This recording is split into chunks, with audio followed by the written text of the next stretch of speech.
I want to talk today about dreams. Now, when I lived in Hollywood, and it's so funny because I'm thinking to myself, I literally just thought about how I used to have these dreams about being a famous musician. And I can remember working in the pawn shop. And there was this guy, this kind of angry, gravelly voiced, short guy named Stephen Grimes. He used to come in the pawn shop. And, these characters, we would get these characters that would come in.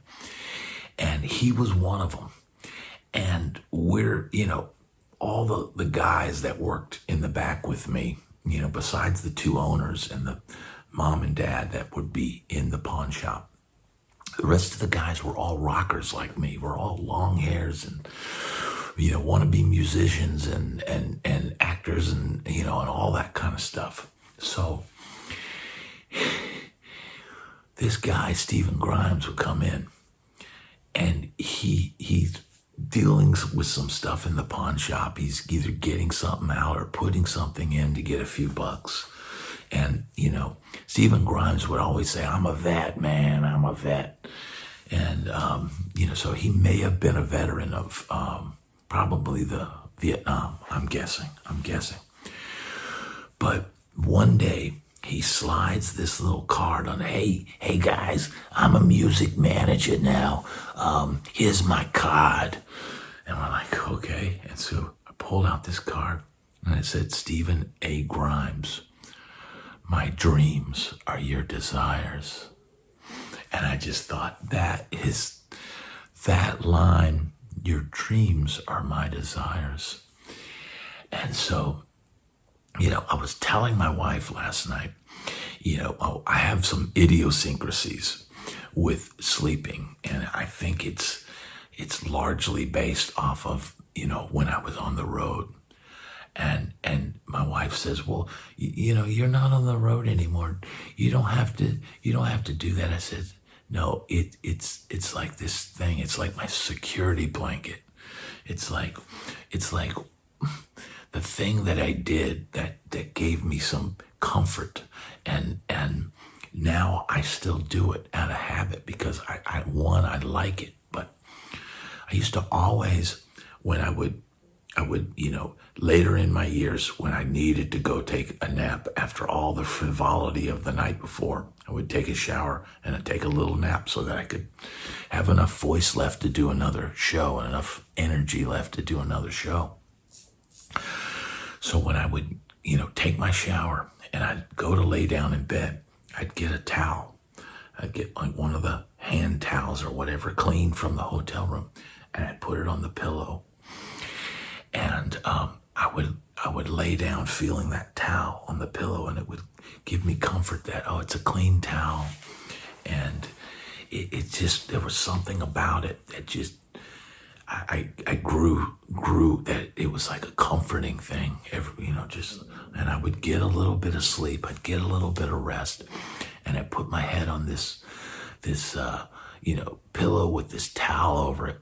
And now every night when I got there, and my wife, if someone's coming to do some work in the house or whatever, she'll take that towel and she'll throw it in the bathroom and, make the bed or whatever. And so tonight I get in the bed and I'm like, "Where's my towel?"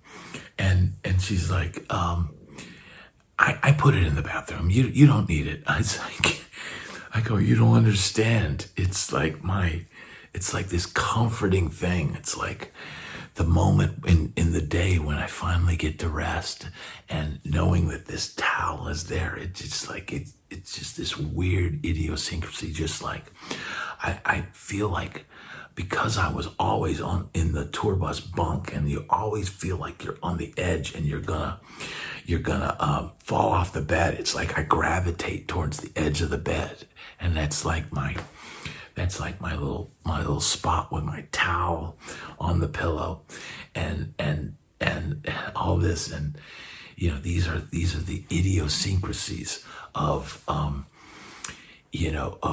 having lived that life. And so, she had said something, and I had said, well, my dreams and my desires. And then, thinking back today, I'm thinking back of Stephen Grimes, your dreams are my desires. And so whenever somebody would say, well, I really want, I really want this band to take off, and I want to be able to pay you guys good money, I'd say, your dreams are my desires. And look at me like, what are you talking about? So, there were many times where I would have lucid dreams. And this was probably, when I was in my late teenage years and 20s, where I would be sitting down with, in a circle with Jimi Hendrix.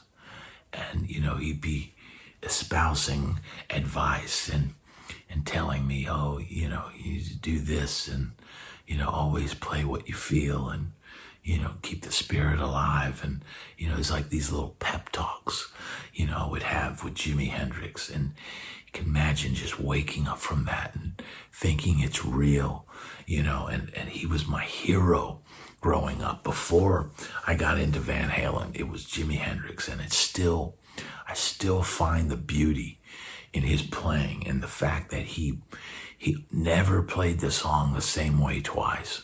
And that is what, really, it really makes his performances unique. And it makes it so if they were to dig up another live recording of Jimmy today that no one had heard, and it's, the new Jimi Hendrix album, I would have to click on it and hear it.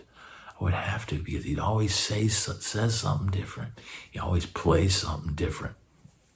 And so these dreams, we have dreams as kids. We dream of being the hero in the movie. We dream of being the rock star on the stage.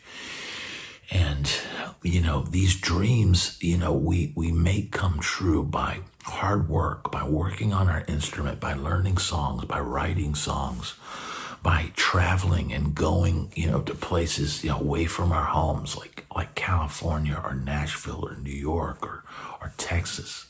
A lot of times, in order to make your dreams come true, you've got to go to extreme lengths. You've got to suffer. You've got to suffer for your art.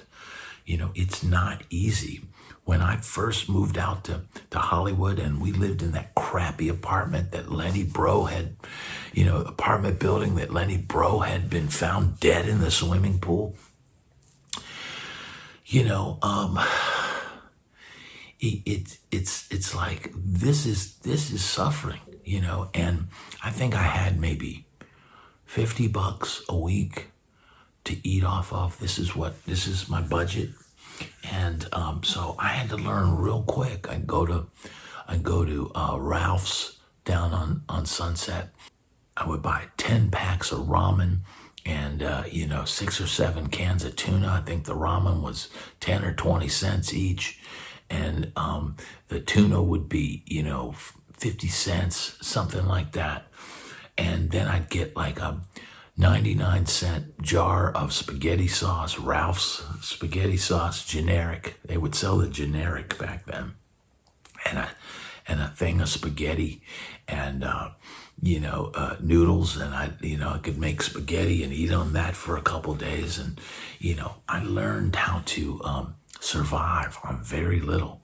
I would just skip breakfast. It would be straight to the lunch. And the ramen, what I would do is I'd take the ramen and I'd boil it, and I'd put just a little bit of the seasoning pack on it, kind of dump the water out, and then I put tuna on top of that, kind of stir it up, and man, it's pretty much garbage, but man, you'd feel like you ate something, and it had enough protein in it, and